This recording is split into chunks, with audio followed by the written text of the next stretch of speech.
గురువులను ఆశ్రయించడం అంటేనే కోరికతో అని చెప్తున్నారు కదా గురుగారు. గురువులను ఆశ్రయించడానికి ఎన్నో కారణాలు ఉన్నాయి. ఉమ్, ఏ కారణము లేకుండా గురువును ఆశ్రయిస్తే గురువులో ఉండేటువంటి శక్తి వాళ్ళల్లో సహజంగా ప్రవేశిస్తుందండి. ఆ, ఇది కావాలి. చిన్న ఉదాహరణ చెప్తా. నిన్ననే జరిగింది. ఉమ్, ఒక ఆమె వచ్చింది, ఏమ్మా నీకేం కావాలా అన్నా అంటే, నాకు కీర్తి కావాలా, ఉమ్, బోగలడంత సంపద కావాలా, ఉమ్, నన్ను చూస్తానే నమస్కారం చేసేటువంటి స్థాయి కావాలా, దానికోసం నేను బతుకుతాండా, అది నాకు నెరవేరాలా, మీలాంటి వాళ్ళైతే సాధ్యమవుతుంది అని. సరే, అప్పుడు ఏమన్నానంటే, అన్నీ కావాలంటున్నావమ్మా, అది కావాలంటే ఈ మనస్తత్వం పనికిరాదు అని అక్కడ చూస్తే పక్కనే టవల్ ఉండే. ఈ టవాల నాదిమ్మా, టవాల నాది. అలాగే ఇప్పుడు నీకు డబ్బు కీర్తి కావాలంటాడు, అది నీకు సంబంధించింది, నీది. ఈ టవాల నాది. ఈ టవాల నాది అన్నప్పుడు ఉమ్, ఇది సమస్య. డబ్బు కావాలన్నప్పుడు అది వేరుగా ఉంది, నీకు సమస్య. కాబట్టి టవాలే నేను,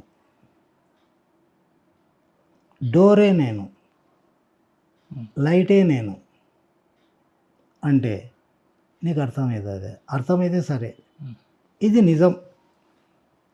ఇది ఎప్పుడు వస్తుంది? లోపల ఆలోచనలు లేనప్పుడు ఏది చూసినా అదైతే అంటాడు. అవును. కాబట్టి ఇప్పుడు నీవు టవాల నేనైనా, అది నేనే, చెట్టు నేనే, పుట్ట నేనే ఉమ్, అని చెప్తున్నా. వెంటనే ఆమె ఏం చేసింది తెలుసా? అన్నీ నేనే అని అనిపిస్తూ ఉంది. అన్నీ నేనే అయినప్పుడు ఇంకా నాకు యశస్సు ఏంటి, కీర్తి ఏంటి, డబ్బు ఎందుకండి? ఉమ్, ఇప్పుడు నాకు తెలిసింది అనేది, అంతా దైవమే, అంతే దైవం నడిపిస్తున్నాడని ఆమె చెప్పింది. ఒక్క క్షణంలో ఇన్ని మాటలు మాట్లాడినా ఆమె ఉమ్, క్షణంలోనే ఆ విధంగా తయారైందంటే నేను చేసినానా, ఆమె చేసిందే? ఉమ్, లేదండి. ఏ శక్తి అయితే ఉందో అది ఎదురు చూస్తూ ఉంటుంది. ఉమ్, ఏ క్షణంలో ఎవరితో ఏమి విడిపియాలనో, ఏమి కరిపియాలనో అన్నీ అది చేస్తూ ఉంటుంది. ఉమ్, మనం నిమిత్త మాత్రులం అంతే. కాబట్టి ఆమె మహా సంతోషంతో, ఇంకా నాకు లోపలనే సంతోషం ఉంది. అసలు బయట ఎక్కడుందండి ధనము? అంతా నా లోపలనే ఉంది, అంతా నాలోనే ఉంది. నేనెందుకు ఇంకా మళ్ళా బయట ప్రాకులాడాలా? ఉమ్, చాలా హాయిగా ఉంది అనేది. కాబట్టి అటువంటి వ్యక్తులు ఉండాలా. ఉమ్, కానీ ఆమెకు తెలుసునా? పోనీ నాకు తెలుసునా? ఉమ్, ఆమెకు తెలియదు, నాకు తెలియదు. కానీ జరిగింది. ఆ జరగడానికి నా నోటి నుంచి ఏ మాటలు రావాలనో, ఏం వచ్చినాయో, ఉమ్, ఆమెలో నుంచి ఏం ప్రవేశించిందో, ఆమెలో ఏం జరిగిందో ఆమెకు తెలియదు, నాకు తెలియదు. ఉమ్, కాబట్టి ఇవన్నీ కూడాను ఎవరి చేతిలో లేదండి. అట్లా చేతిలో ఉంటే కృష్ణుడు వరుసగా నిలబట్టి ప్రతి ఒక్కరికి మోక్షం ఇవ్వకూడదు. ఉమ్, రాముడు అందరికీ మోక్షాన్ని ఇవ్వకూడదు. ఏ మహనీయుడు అందరికీ మోక్షాన్ని ఇచ్చినాడు? ఎవరు లే, ఎందుకు లే? మానవ జన్మ పుట్టింది అంటే వాని కర్మలను అనుభవించడానికి పుట్టినాడు, కర్మలను అనుభవిస్తూ ఉన్నాడు. ఉమ్, కర్మే జన్మ, జన్మే కర్మ. మహనీయులంతా చెప్తున్నారు. గీత కూడా అదే చెప్తా ఉంది. కర్మ అంటే గురుగారు, కర్మ అంటే నువ్వు చేసేటువంటి పని. కర్మ ముందబడి జన్మ వచ్చిందంటే జన్మకు ముందు కర్మ చేసాము. అట్లా కాదు. ఇప్పుడు ముందు జన్మలో మనకు తెలిసి, ముందు జన్మలో నువ్వు ఏమేం కర్మలు చేసినావో దాని ఆధారంగా ఈ జన్మ వస్తుంది. అంటే దీనికి ఆధారం ఏమేనంటే, ఇప్పుడు నీ జీవితం ఉన్నట్లు నాది లేదు, వాళ్ళది లేదు. ప్రపంచంలో ఇన్ని కోట్ల మంది ఉన్నారు. ఏ ఒక్కరిదైనా ఒకరికొకరి సూట్ అవుతా ఉందా? లేదు కదా. పరిపరి విధాలుగా ఉంది. ఎందుకంటే వాళ్ళ కర్మలు, వాళ్ళ దృష్టి, వాళ్ళ కోరికలు, వాళ్ళ బంధాలు, వాళ్ళ ప్రవర్తన అన్నిటి మీద ఆధారపడి ఉంటుంది. కాబట్టి దీనికి ఒక్కటే ఉదాహరణ. సినిమా షూటింగ్ అయిందండి, షూటింగ్ చేసినారు, రిలీజ్ అయ్యింది. నువ్వు 1000 సార్లు సినిమా చూడు, వాడు ఎక్కడికి పోయినాడో, ఏం చేస్తా అన్నాడో ఒక్క అడుగు ముందుకు పోడు, వెనక్కి రాడు, యాజ్ ఇట్ ఈజ్గా చూస్తూనే ఉంటాం. కాబట్టి మనది కూడాను మన సొంత సినిమా ముందే రిలీజ్ అయిందండి. షూటింగ్ గిటింగ్ అంతా ఫినిష్ అయింది. ఇప్పుడు పుడతానే రిలీజ్ అయింది. ఇంకా నీ సినిమా నువ్వు చూసుకుంటా ఉండవు. ఇక నువ్వు ఏం మాట్లాడుతాను, ఇప్పుడు మన ఇద్దరం వచ్చినా ఇక్కడ మాట్లాడుకుంటాను, ఇది ఆల్రెడీ సినిమానే, ముందే మన సినిమా రెడీ అయింది, ఆ సినిమాను ఇక్కడ ప్రదర్శింపబడతా ఉంది.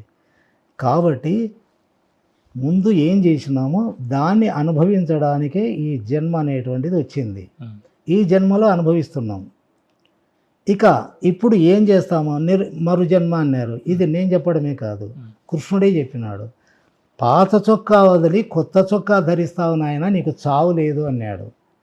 అంటే మనము పాతది వదులుతా ఉన్నాం, కొత్తదాన్ని తీసుకుంటా ఉన్నాం. దీంట్లో ఏడవలసింది ఏది లేదు, బాధపడాల్సింది ఏది లేదు అన్నాడు. కానీ మనం ఊరుకుంటామా?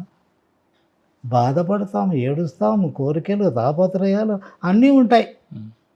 ఎందుకంటే నమ్మడము అనేటువంటిది మనస్సుకు ఎన్ని జన్మలెత్తినా, ఎన్ని సాధనలు చేసినా, ఈ గురువులు కాదు కదా, సాక్షాత్తు దేవుడే వచ్చి చెప్పినా తలకాయ నరుక్కున్నా ఇది మాయ, ఇది భ్రాంతి అంటాడే తప్ప ఎవడు అర్థం చేసుకుంటాడండి? నీ మార్గంలో నువ్వు వెళ్ళిపోతూ ఉంటావు, నీలో ఉన్నటువంటివి నీవి నిర్ణయం చేసుకుంటావు, అవే సత్యం అనుకుంటావు, దానినే పట్టుకుంటా ఉంటావు, ఇంకా దాన్ని వింటా ఉంటావు. నువ్వు ఇడిచిపెట్టవు, దాన్ని పట్టుకోవు. నువ్వు పట్టుకొని ఉంటావు, దాన్ని పట్టుకోవు, దాన్ని ఇడిచిపెట్టవు. ఇంకా ఎట్లా మనిషి బాగుపడేది? కర్మ అనేది ఎలా అంటుకుంటుంది మనిషికి అనండి? కర్మ అంటేనా,